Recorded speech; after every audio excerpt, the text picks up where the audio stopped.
is Darrell Fabila. So we are the presenter of Group 4 with our topic is workplace diversity. So what is a workplace? Workplace is a physical or virtual location where individuals perform work-related activities for an employer or themselves. It can be traditional office, factory, retail store, or even a home office. So, familiar naman tayo sa workplace, 'di ba? Yung workplace, ito yung pinagtatrabuhan natin, or for example, it is office, factory, retail, or an office home. So, those are na nabanggit ko is we consider as workplace.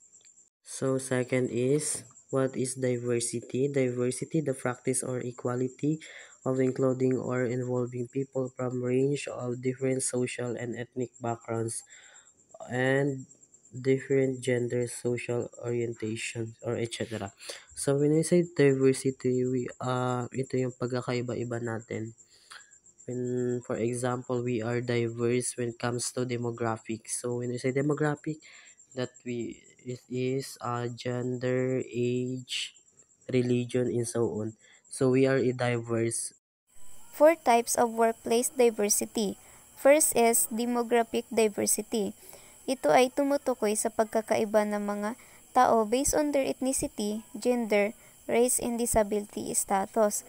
Like for example, sa isang office, may mga lalaki at babae, so hindi po magkakapareho yung kanilang kasarian. And syempre, ganun din yung kanilang edad, magkakaiba-iba. The second one is experiential diversity. So, ito naman is based sa experience ng isang tao. Like sa pagiging magulang. So, sila is magaling mag-handle ng kanilang time pagdating sa kanilang trabaho at ganun din sa kanilang pamilya. The third one is information diversity. Ito ay tumutukoy sa pagkakaiba ng mga tao based sa kanilang knowledge and educational background.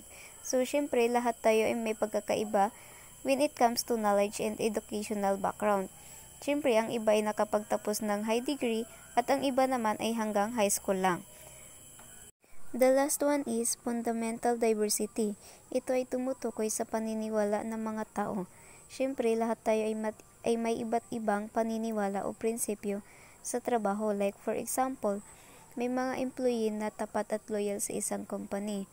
So, para sa kanilang paniniwala is dapat yung kanilang samahan is parang pamilya.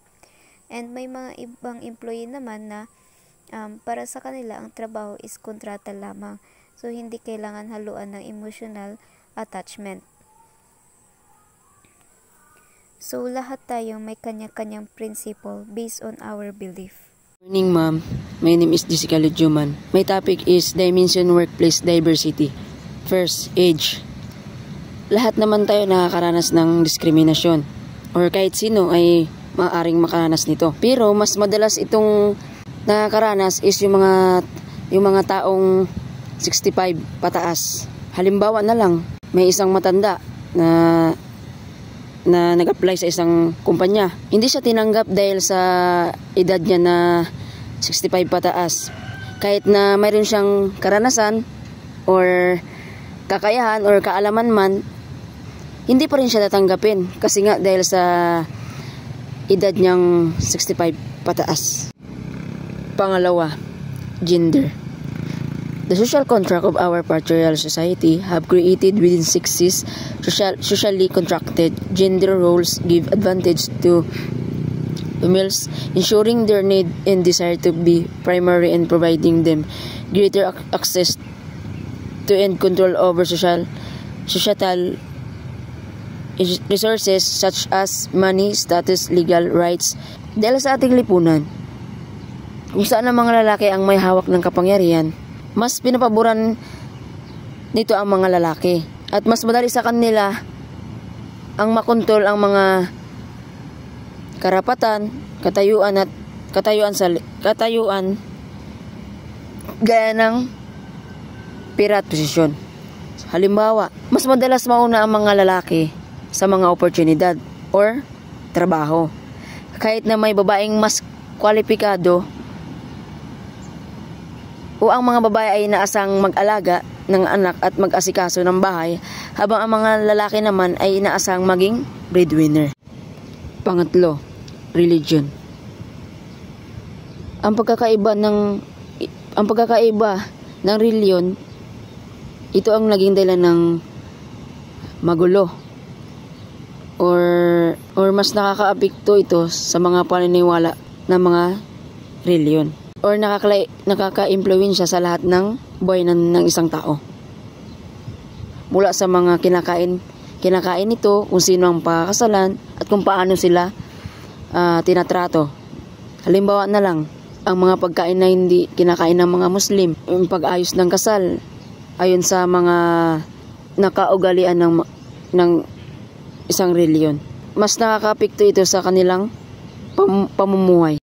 Good day everyone, my name is Shinami Usop and my first topic is all about sex orientation and the second one is all about race and ethnicity.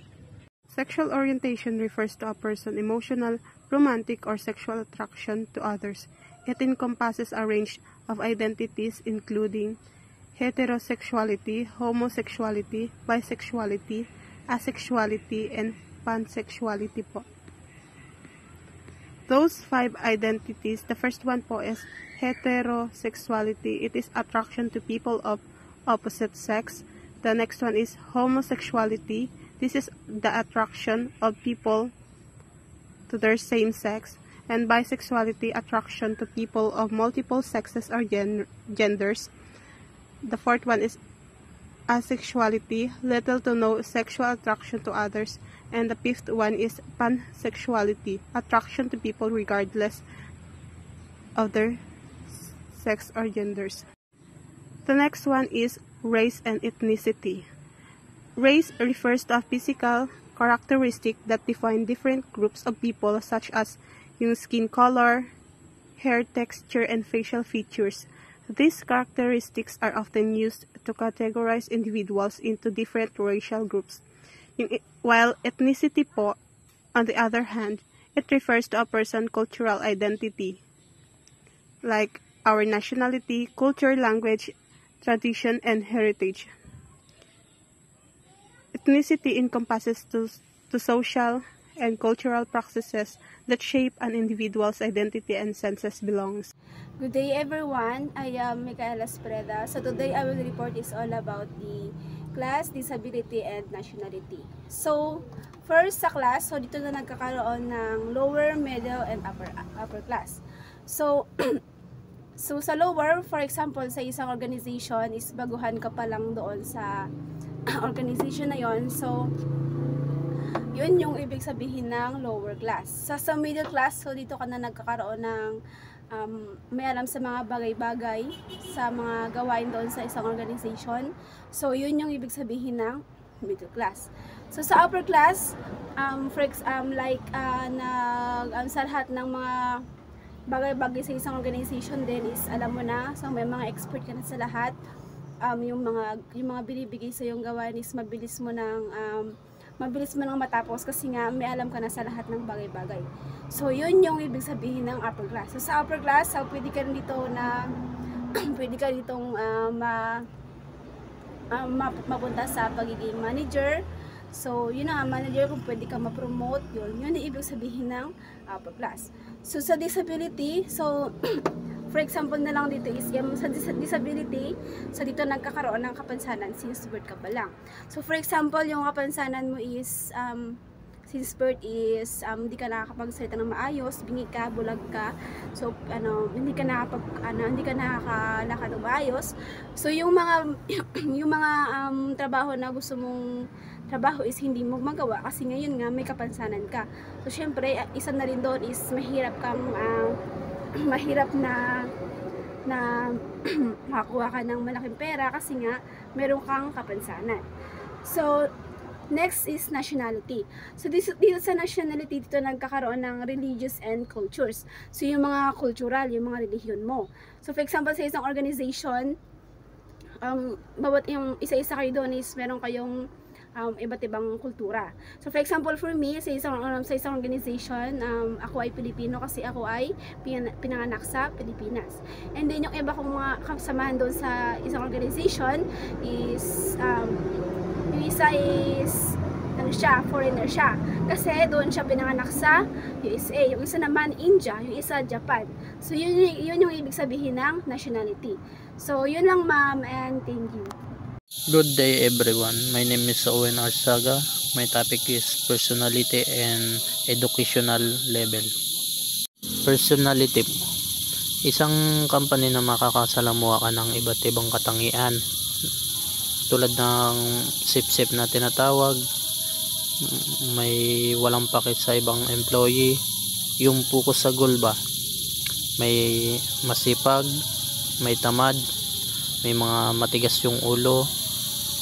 Next is educational level. Yung qualification, napaka-importante po yun sa mga trabaho kasi doon malalaman kung matatanggap ka o hindi. Example, sa isang company need nila yung college graduate or yung diploma, tapos kung hindi ka nakagraduate, doon pa lang hindi ka na matatanggap. Kung tatanggalin naman daw yung educational requirements like yung diploma, ay hindi ibig sabihin yun mababa na rin yung standard mo. Good afternoon ma'am, good afternoon classmates. My name is Roberto Tanyo. My topic is all about increased productivity and increased creativity. Dito po, sinasabi yung pagkakaiba-iba sa lugar ng trabaho ang nagbubunga ng mas maraming ideya at proseso. Yung pagkakaiba-iba ng talento ay nagdudulot ng mas maraming kaalaman para sa kakayahan ng mga empleyado. Kasi po, kapag magkakaiba-iba yung lugar ng trabaho o pinanggalingan nyo, syempre may mabubuo kayong idea at proseso kung paano nyo magawa yung isang bagay or mayroon kayong ma-share na talent sa kapwa nyo empleyado para mas ma-improve nyo yung skills niya sa work niya. Sa madaling salita, yung pagkakaiba-iba sa trabaho ay nakakatulong sa pagbuo ng mga bagong ideya at paraan ng paggawa. Nakakadulot din ito siya ng mas mataas na produktibidad. Halimbawa, yung isang kumpanya na may iba't ibang empleyado mula sa iba't ibang background or kultura at karanasan.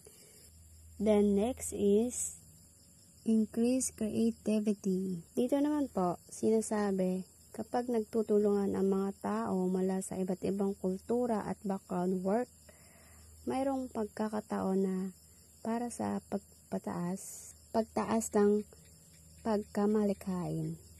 Ito ay ang dahil sa mayroong taong mas may iba't ibang pananaw at solusyon sa mga problema o sa lugar ng trabaho. Kasi po, kapag nagtutulungan yung mga tao, mas mapapadali nilang masolve yung problema nila sa workplace nila. Siyempre po, kapag iba-iba yung lugar na pinanggalingan nyo, yung background work or workplace na pinanggalingan nyo, siyempre magkakaiba din yung pananaw ninyo at solusyon doon sa problema na kinakaharap nyo.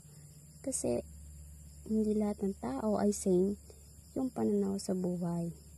Yun lang po. Thank you. Good morning everyone. I'm Vincent Dos Santos. I am reporting is improving cultural awareness, a positive reputation, increasing market opportunities. So number 1, I'm improving cultural awareness. Diverse range culture within a workplace allow to companies to deal with different non-chance and with a global market. If a company does business with China, for example, having employees who can speak Mandarin is asset can be lead to an improved workplace relationship. So tinutukoy po sa improved cultural awareness yung halimbawa may isa kayong trabahador na alam yung language ng lugar na pupuntahan nyo.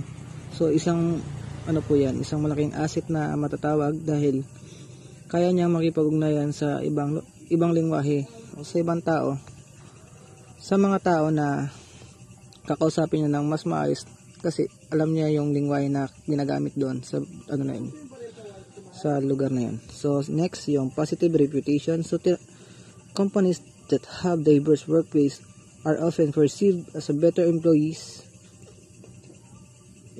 Potential employees want an employer who can accept and tolerant of all backgrounds, who treats their employees fairly. So yung tinutukoy naman sa positive reputation, natukoy dito yung pag-handle mo ng pag-handle mo sa company ng pantay sa mga nagtatrabaho sa inyo. Dapat pantay ka, fair yung pag-judge mo kung halimbawa may nagkagulo or nag-away. Kailangan fair yung pag-decision mo doon, dapat mananagot kung sino yung may mga mali at wala kang kinakampihan sa kanila. And the last is yung increased marketing opportunities.